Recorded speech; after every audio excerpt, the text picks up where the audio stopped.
Assalamualaikum warahmatullahi wabarakatuh. Waalaikumsalam warahmatullahi wabarakatuh. Kembali lagi di podcast PJSD dengan tema relevansi semangat pemuda di era digital. Sebelum itu, perkenalkan diri terlebih dahulu. Saya Laili Nur Hidayah akan menemani podcast pada hari ini. Di hari yang spesial ini, tentunya di hari Sumpah Pemuda, tentunya kita akan membahas dan berbincang-bincang santai dengan dosen kesayangan kita, yaitu Bapak Danang Prasetyo. Selamat siang Bapak Danang Prasetyo. Selamat siang Mbak Lei. Bagaimana Bapak kabarnya hari ini? Alhamdulillah luar biasa. Ya baik Bapak. Kita akan berbincang-bincang santai kali ini Bapak dengan tema yang sangat hangat kali ini Bapak di Sumpah Pemuda. Ya, dengan peringatan Sumpah Pemuda kali ini, bagi Bapak sendiri, bagaimana dalam memaknainya? Ya, terima kasih Mbak Lei. Makna Sumpah Pemuda ini memang sesuatu yang sangat istimewa dan sakral karena Sumpah Pemuda ini memang diikrarkan oleh para pendiri bangsa dan diikuti oleh semua pemuda di Indonesia. Dan insya Allah itu kemarin tanggal 28 Oktober 1928 itu semua pemuda berikrar bahwasanya kita pemuda se-Indonesia itu mempunyai visi dan misi yang sama.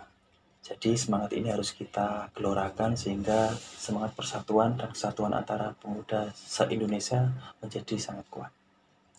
Baik Bapak, mungkin Bapak, apa saja dampak dari Sumpah Pemuda masa kini?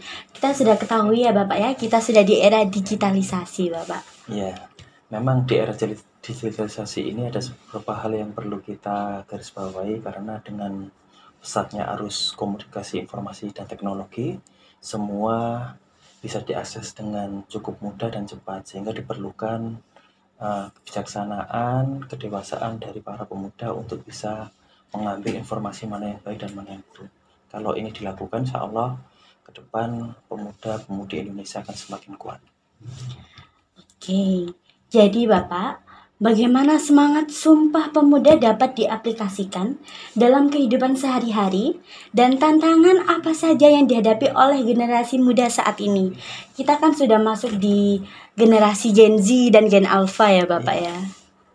Baik, memang di Gen Z dan Alpha ini ada beberapa yang perlu kita bereskan. Yang pertama terkait dengan mentalnya dulu, karena pemuda di era saya dulu ketika tahun di era 80-an, mental kita itu memang terbentuk dengan baik.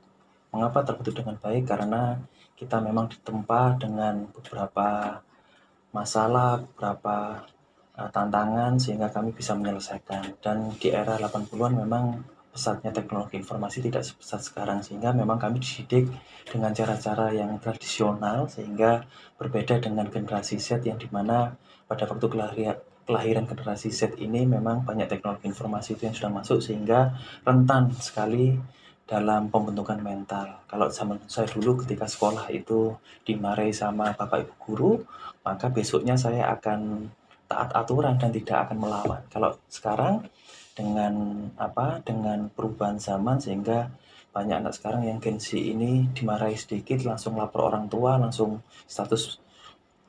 melakukan status di WA, di media sosial itu berbahaya sehingga memang diperlukan sebuah semangat bagaimana semangat Sumpah Pemuda ini bisa menyatukan bahwasanya kita pemuda ini harus banyak belajar.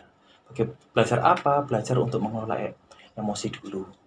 Itu penting karena kalau emosinya tidak stabil nanti semangat Sumpah Pemudanya nanti tidak akan bergelora seperti yang diikrarkan oleh para pendiri bangsa itu di tahun 1928, tepatnya di bulan 28 Oktober. Seperti itu. Ya, baik Bapak. Mungkin tanggapan Bapak untuk upaya dan solusi untuk mengatasi tantangan tersebut. Iya, luar biasa. Solusinya apa? Yang pertama kita sebagai generasi muda itu pertama harus memilah, memilih, memfilter semua informasi yang masuk. Karena tidak semua informasi yang masuk itu memberikan dampak positif. Maka sebenarnya kita sebagai orang timur itu tidak boleh antipati terhadap informasi dari barat. Dari barat yang baik kita ambil, yang tidak baik kita hilangkan. Sehingga antisipasinya kita sebagai sebagai generasi penerus bangsa, sebagai agent of change, diharapkan dapat memilih, memilah, dan mencari informasi yang baik. Seperti itu.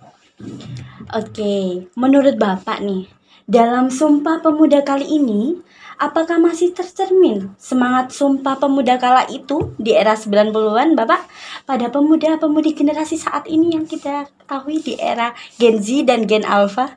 Ya, memang berbeda ya Mbak Lail.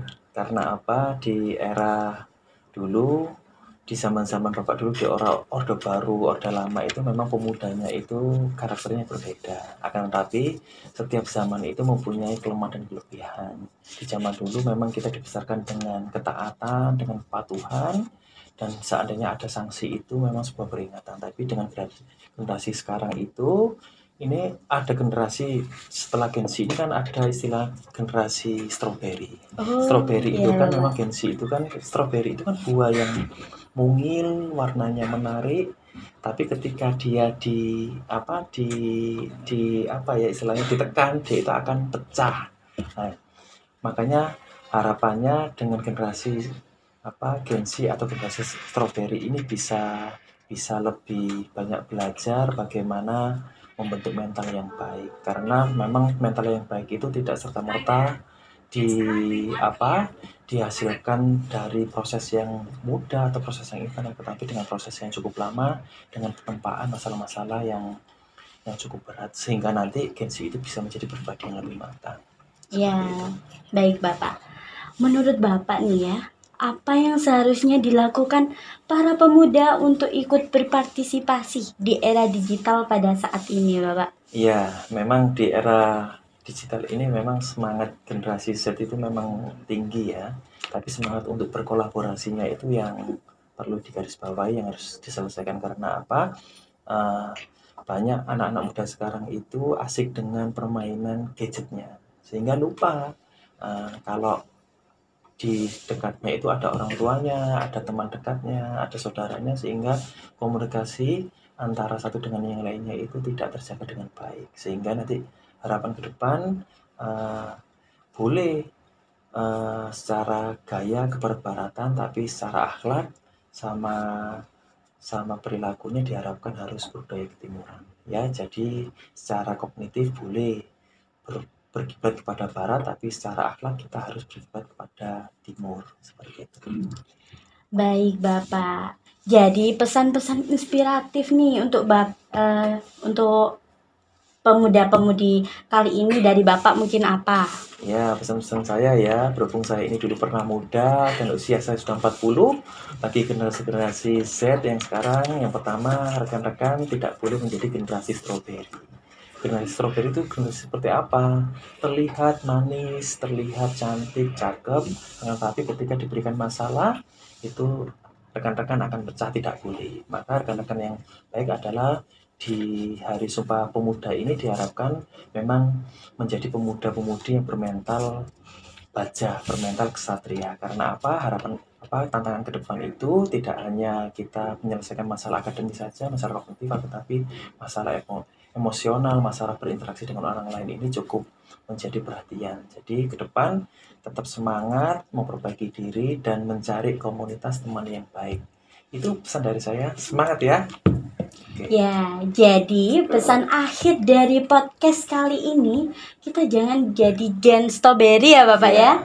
Jadi itu nanti. Ya, kita sebagai pemuda masa kini harus tetap menerapkan semangat Sumpah Pemuda kala itu dengan cara yang masa kini sesuai dengan perkembangan yang ada.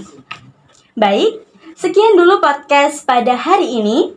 Jangan lupa nantikan podcast selanjutnya dan sampai jumpa. Jangan lupa subscribe dan nyalakan notifikasinya, like, comment, and share di bawah ini ya. Sekian dari saya Laili Nur Hidayah. Wassalamualaikum warahmatullahi wabarakatuh. Terima kasih. Semangat ya. Oke.